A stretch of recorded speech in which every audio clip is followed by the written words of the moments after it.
Salve, salve, meus queridos amigos do YouTube e do Facebook. Beleza com todos vocês? Nesta quarta aula do nosso curso de Imunologia aqui da Escola de Ciências da Vida, eu vou tratar com vocês sobre os órgãos do sistema imune.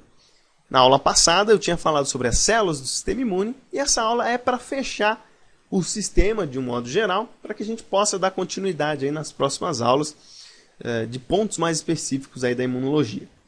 Então o que eu vou tratar com vocês nessa aula? Vou dar uma introdução geral aí sobre os órgãos linfóides, para a gente se situar aí no tempo e no espaço, e mostrar para vocês os órgãos linfóides geradores e os órgãos linfóides periféricos, o que é cada um desses órgãos e o que eles fazem, tá bom? Então vamos começar aqui falando o seguinte.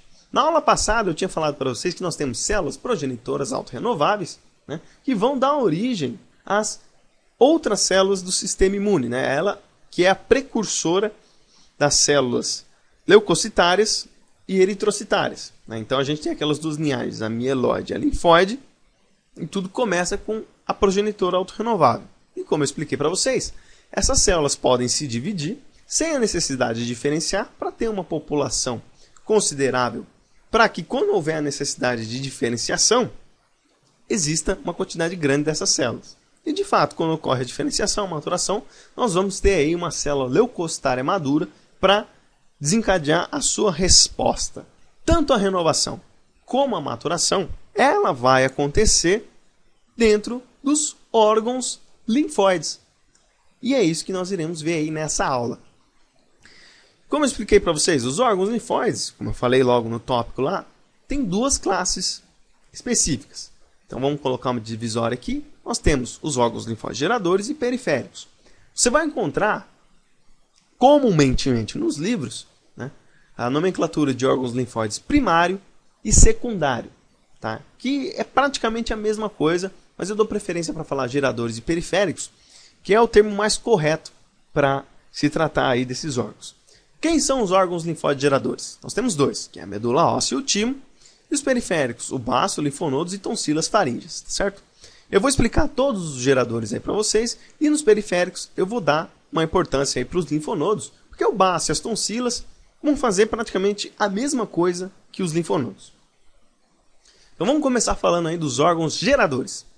São os órgãos responsáveis por produzirem e maturarem os leucócitos do organismo. Vamos começar falando aí da medula óssea. Na medula óssea é onde ocorre a produção de todas as células do sistema imune. Então, ou seja, a célula progenitora autorrenovável, ela está presente na medula óssea. E é a partir dali que vai ser gerada todas as células do sistema imune. Mas um ponto importante que eu vou tratar com vocês é o seguinte, que a medula óssea somente é encontrada em ossos longos. Então a gente tem o fêmur, a ulno, o rádio. Esses ossos que vão possuir aí a medula óssea, é uma estrutura centralizada. Só que o externo, que é um osso que fica na caixa torácica, né, para proteger o coração, é um osso curto, mas ele também possui medula óssea. Uma coisa importante, na medula óssea é onde vai ocorrer a maturação de todas as células da linhagem mieloide, ou seja, o eosinófilo, o monócito, o basófilo, todas essas células já vão sair maduras lá da medula óssea, tá ok? E aí, para mostrar para vocês, nós temos aí essa imagem de um fêmur, só para indicar aonde fica a medula óssea. Aí a gente tem essa região aí central, e é a partir daí, como eu falei para vocês, que vai se originar as outras células do sistema imune. E na medula óssea também ocorre a maturação dos linfócitos B. O nome linfócito B é por conta que, quando foi descrita essa maturação dos linfócitos, foi feita um estudo em aves. E foi observado que nas aves, esses linfócitos eles são maturados numa região chamada de bursa de Fabrício. Então por isso que ficou o nome linfócitos B, certo? E o timo? Vamos ver aqui o que é o timo aqui. O timo é o órgão responsável pela maturação dos linfócitos T. Então todas as populações de linfócitos T, seja CD4 positivo, CD8 positivo, todos esses linfócitos são maturados pelo timo.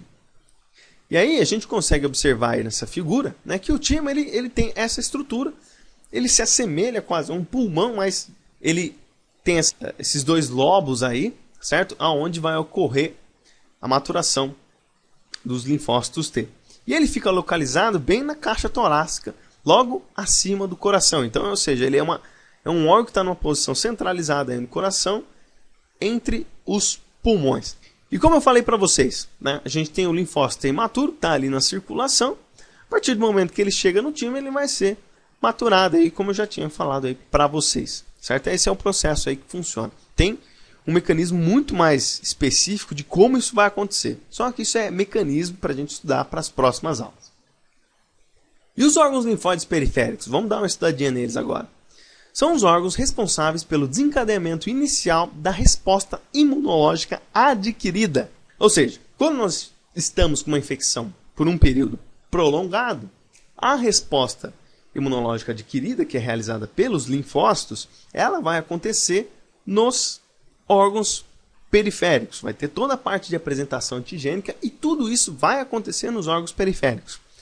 Você vê, por exemplo, quando pega uma infecção, as amígdalas, né, que as tonsilas, ficam inflamadas. Por quê? Porque é aí que está acontecendo o desencadeamento de uma resposta imunológica adquirida para combater os micro-organismos aí que estão no nosso organismo. Vamos falar aqui então sobre o linfonodo, ou os linfonodos, que eu falei que ia dar uma atenção importante a eles, porque os outros órgãos eles fazem a mesma coisa que o linfonodo. Então aqui a gente tem a estrutura anatômica dos linfonodos, né? A gente tem aqui, mostrar com o mouse, uma região que chama de paracórtex e uma região, o córtex. Né? Os folículos, que são essas bolinhas aqui, né? O córtex está mais para dentro, os folículos são essas bolinhas. E a gente tem os vasos linfáticos que vão permitir que entre e saia fluidos aí da linfa, né? Que a gente chama. Então, vai entrar fluido por aqui, os leucócitos estão todos aqui para receber os antígenos e quando eles são maturados, eles vão sair aqui por essa região, certo? E uma coisa importante é que os linfonodos, eles estão distribuídos por uma grande rede de vasos linfáticos, né? Que nós temos aí essa estrutura aí anatômica. A gente vê que todas essas bolinhas aqui nessas regiões aqui, embaixo do braço, né? Aqui no pescoço, todas essas pequenas esferas são os linfonodos, ou seja, é possível desencadear uma resposta imune em vários pontos do corpo. E essa distribuição ela é importante para ter uma resposta imune de fato efetiva. Vamos ver como é que isso acontece. Então vamos supor aqui que nós temos um tecido qualquer aí, e esse tecido está sofrendo uma infecção bacteriana, por exemplo, certo? Aí nós temos um tipo celular, chamado de célula dendrítica, que ela vai migrar para o tecido, vai fagocitar esse micro-organismo e vai processar os antígenos desse micro-organismo aí, certo? Processando esses antígenos, ele vai expor esses antígenos na superfície da sua célula e vai migrar pelos vasos linfáticos até chegar num linfonodo. Lá no linfonodo nós temos um linfócito T inativo. A partir do momento que a célula dendrítica chega no linfonodo e entra em contato com a célula T, ou linfócito T, isso promove uma ativação do linfócito. Então, ou seja, quando ele é ativado, ele vai sair do linfonodo e vai lá para o tecido onde está ocorrendo essa infecção para conseguir combater com mais eficiência esse micro-organismo, certo? Que nem eu falei, este mesmo processo vai ocorrer também nas tonsilas e no baço. Eles são nomeados de maneira um pouco diferente porque eles são órgãos periféricos maiores e comportam uma maior quantidade aí de linfócitos para poder ser ativados, certo? Agora uma observação importante. Os linfócitos estão sempre circulando no sangue e nos vasos linfáticos de um órgão periférico para outro. Isso é uma coisa muito importante. Isso tem um nome, né? Esse processo é denominado de home linfocitário ou endereçamento linfocitário. Vamos entender por que isso acontece. Vamos supor que a gente tem esse linfócito T inativo e aqui um órgão periférico.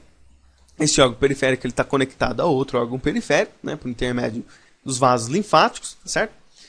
E esse linfócito T inativo, ele vai entrar aqui nesse órgão periférico.